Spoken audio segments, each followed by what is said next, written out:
حصہ ہے، یہ 3 لفظ ہیں جو خداوند یسوع مسیح نے صلیب پر اپنے منہ سے کہے، لیکن یہ 3 لفظ جو ہیں گریک میں ایک ہی لفظ ہے اور یہ ورب ہے۔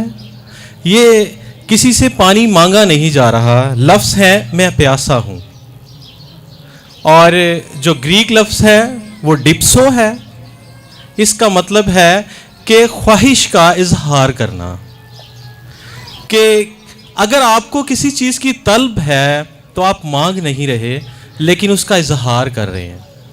تو خداوند یسوع مسیح نے بھی کسی سے پانی مانگا نہیں ہے لیکن اظہار کیا ہے کہ میں پیاسا ہوں۔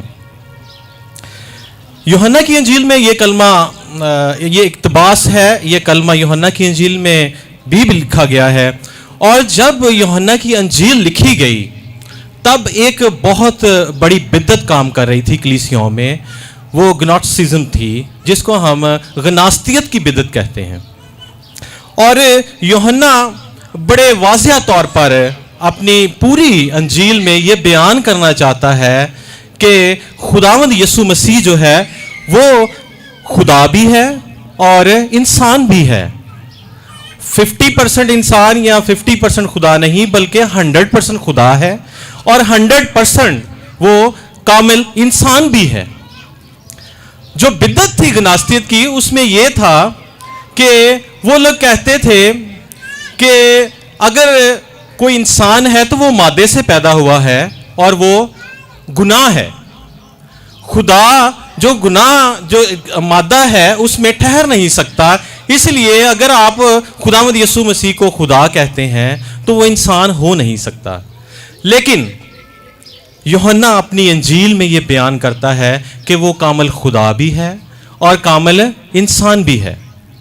باقی جتنے ہم نے کلمے پہلے سنے ہیں ان کا تعلق جو ہے وہ سوشلزم سے تھا، مطلب سوشلزم میں یہ کہتا ہوں کہ کسی اور سے اس کا تعلق تھا، لیکن اس کلمے کا تعلق جو ہے وہ خداوند یسوع مسیح کی اپنی ڈیزائر سے ہے کہ اتنی مار کھانے کے بعد، کوڑے کھانے کے بعد، اتنا زیادہ چلنے کے بعد، اور جس جگہ پر اس کو مصلوب کیا گیا اس کے جسم میں سے ڈی ہائیڈریشن ہو چکی تھی اور اس کو واقعی ہی پیاس لگی تھی، اور یوحنا جو بتانا چاہتا ہے کہ وہ انسان تھا، اور انسان میں ہی ایک خواہش ہوتی ہے، بھوک لگنے کی، پیاس لگنے کی جو خواہش ہے وہ انسان میں ہی ہوتی ہے۔ اگر ہم اس کا مطالعہ کریں تو اگلے جو حصہ ہے جو 29ویں آیت ہے، 19ویں باب کی 29ویں آیت، پھر لکھا ہے کہ اس کو جو اس کی خواہش تھی، جو اس نے اظہار کیا اپنا، پیاس مجھے لگی ہے، تو انہوں نے کیا کیا؟ اور آج ہم ان 3 چیزوں کو دیکھیں گے کہ وہ کس چیز کی علامت ہے یا اظہار ہے۔ اور کچھ لوگ اس کلمے کی انٹرپریٹیشن اس طرح بھی کرتے ہیں کہ خداوند یسوع مسیح کو روحوں کی پیاس تھی۔ میں یہ نہیں کہتا کہ خداوند یسوع مسیح کو روحوں کی پیاس نہیں تھی، آج بھی وہ ہمارے لیے پیاسا ہے کہ ہم اس کے پاس آئیں، لیکن یہاں پر انٹرپریٹیشن یہ نہیں ہے، بلکہ یوحنا یہ ثابت کرنا چاہتا ہے کہ وہ 100% انسان تھا، اس کو بھوک لگتی تھی، اس کو پیاس لگتی تھی، اس کو تکلیف تھی، وہ دکھ میں ہے، اور اس کے جسم میں ڈی ہائیڈریشن ہو چکی تھی۔ اس لیے خداوند یسوع مسیح نے 5واں کلمہ کہا کہ میں پیاسا ہوں، ڈپس ہو۔ اور اگر ہم دیکھیں کہ کس طرح سے اس کی پیاس بجھائی جا رہی ہے، پہلا جو پوائنٹ ہے میرا کہ کس طرح سے اس کی پیاس بجھائی جا رہی ہے، انہوں نے سرکے میں بھگوئے ہوئے سپنج، سرکہ، وہاں پر ایک چیز موجود تھی، ایک پیالہ موجود تھا جس میں سرکہ موجود تھا، اور اس دور میں، رومی حکومت کے دور میں، سرکہ جو تھا وہ سب سے میں سمجھتا ہوں کہ سب سے جو لو مشروب ہوتا ہے نا، وہ تھا، یہ لوگ اس کو پیتے تھے۔ لیکن یہ خداوند یسوع مسیح، کل ہم نے دیکھا اور سنڈے کو بھی اس بارے میں جانا کہ خداوند یسوع مسیح جو تھا وہ بادشاہ تھا، اور جب اس کو سرکہ چسایا جا رہا ہے، اور بادشاہوں کے لیے سرکہ پینا ایک بڑی ہی میں سمجھتا ہوں ضلالت کی بات تھی، ان کو اس کو انکار کیا جا رہا ہے کہ اس کو اچھا مشروب نہیں دینا، اس کا انکار کیا جا رہا ہے کہ یہ بادشاہ نہیں ہے، वो सिपाही जो है वो उसका इनकार कर रहे हैं कि तुझ पर इल्जाम है कि तू बादशाह है यहूदियों का। जब यहूदियों ने उस पर इल्जाम लगाया कि ये अपने आप को खुदा का बेटा कहता है, तो रोमी हुकूमत ने कहा कि ये हमारे करीब, ये हमारे नज़दीक गुनाह नहीं है, इसलिए हम इसको फांसी नहीं दे सकते, इसलिए हम इसको सलीब नहीं दे सकते। तो फिर उन्होंने इल्जाम जो उस पर लगाया और जो उसके सलीब के ऊपर, सर के ऊपर तख्ती भी बनाकर लगाई गई, जो उसका इल्जाम था कि ये अपने आप को क्या कहता है, यहूदियों का बादशाह कहता है, रोमियों का बादशाह कहता है। तो ये इसका इल्जाम है। और अगर आप देखें उस कल्चर में, तो आपका खुदा जो मर्जी हो, आप जो मर्जी करें, आपको सजाए मौत नहीं देती, लेकिन आप अगर बगावत करते हैं अपनी हुकूमत से, तो फिर सजाए मौत का हुक्म होता है, सलीब दे दी जाती थी। अगर कोई बागी होता था, और जो दो डाकू थे वो भी बागी थे, और उस दौर में जो बागी होते थे, जो अपने हुकूमत से बगावत करते थे, उनको बागी कहा जाता था, उनको डाकू कहा जाता था। और वो जो दो लोग थे, उन्होंने भी अपनी हुकूमत से बगावत की थी, इसलिए वो चोरी चिकारी करने वाले नहीं थे। उसकी तफसीर अगर आप पढ़ें तो वाज़िया तौर पर लिखा है कि वो चोरी करने वाले नहीं थे, बल्कि उनको डाकू इसलिए कहा गया क्योंकि उन्होंने अपनी हुकूमत से बगावत की।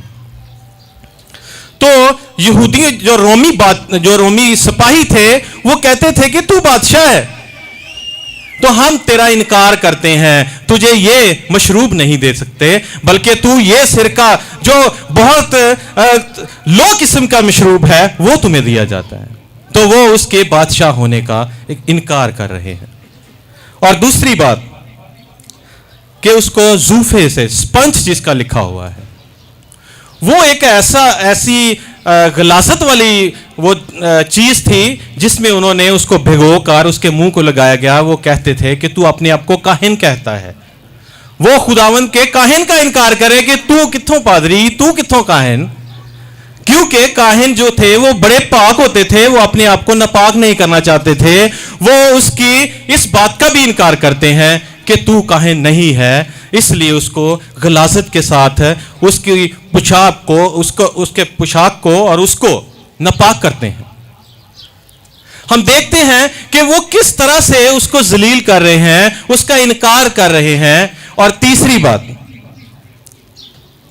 लिखा है 19वां बाब और उसकी 29वीं आयत में कि उसको काने पे लगाया। उसको जो काना होता है, जो स्टिक के तौर पर काना लगाया, क्योंकि वहां तक पहुंचना मुश्किल था, तो काने पर जूफे को लगाया था। काना जो है वो आप जानते हैं आजकल किसके लिए इस्तेमाल होता है? कब्रों के लिए। वो कहते थे कि बादशाह तू नहीं है। बादशाह को और जो खुदा के नजीर होते थे, खुदावंद उनको क्या सौंपता था? उनके हाथों में क्या देता था? किसी को पता है? आसा। और वो कहते थे कि तू आसे के लायक नहीं है, इसलिए हम तेरा इनकार करते हैं और तुझे काने से जूफे को चुसवाते हैं। वो उसका इनकार कर रहे हैं, कहते हैं कि तू अगर प्यासा है तो हम तुझे गलाजत में लेके जाते हैं, तेरा इनकार करते हैं। ना तू बादशाह है, ना तू काहिन है, और ना ही तू खुदा का नजीर है। उस सिनेरियो में अगर हम देखें तो ये सारी चीजें हैं। लेकिन मैं आज जो आप हमारे लिए आज सीखने वाली बात है, जो सवालिया निशान है, वो ये है कि आज अगर खुदावंद यीशु मसीह हमसे कहता है कि मैं प्यासा हूं, अगर उसकी आज ये ख्वाहिश है, अगर आज वो इस बात का इजहार करता है कि मैं प्यासा हूं, तो हमारा जवाब क्या होना चाहिए? और मैं समझता हूं कल भी भाई ने एक जिक्र किया कि हमें सारे सवालों का जवाब कहां से मिलता है? बाइबल मुकद्दस में से। और अगर हम देखें पालूस रसूल का खत जो करंथस की नाम के लिखा गया, मैं चाहता हूं कि ये आयत सब पढ़े मिलकर। पहला खत करंथियों के नाम और उसका 13वां बाब और 13वीं आयत।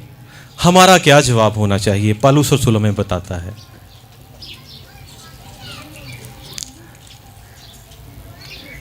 लिखा है 13वां बाब और उसकी 13वीं आयत।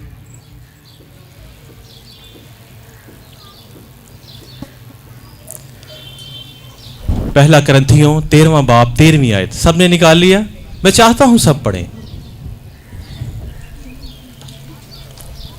हमारा क्या जवाब होना चाहिए?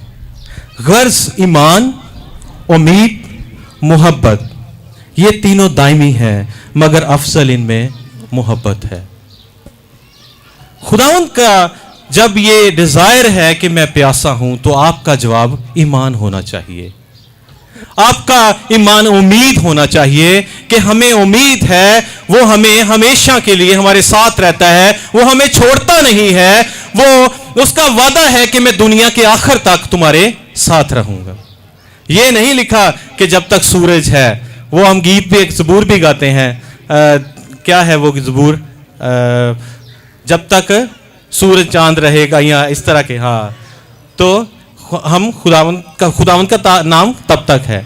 बल्कि ये बात नहीं है, बल्कि खुदावंद यीशु मसीह का वादा ये है कि जब तक दुनिया का आखिर है, और दुनिया के आखिर के बाद जब हम जलाली होंगे, जो यहाँ बैठे हैं सब जलाली होंगे, और खुदावंद के उस तख्त के सामने जिसका मुकाशफा में जिक्र है, सब सफ़ेद जामे पहने हुए। लेकिन अगर आपका जवाब ईमान है, अगर आप मोहब्बत रखने वाले हैं, जो हमने पिछली रात सीखा है कि खुदावंद का जो नया और बड़ा हुक्म है कि हम एक दूसरे से मोहब्बत रखें। और तीसरा जवाब क्या है कि हम क्या करें?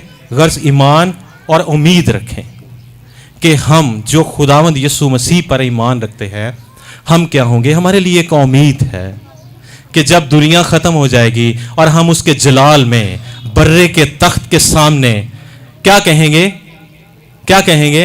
हालेलुया के नारे लगाएंगे, और ये कहेंगे कि तू हमारा खुदावंद है और हम तेरे लोग हैं। और खुदावंद का भी यही जवाब होगा कि ये मेरे लोग हैं और मैं इनका खुदावंद हूं।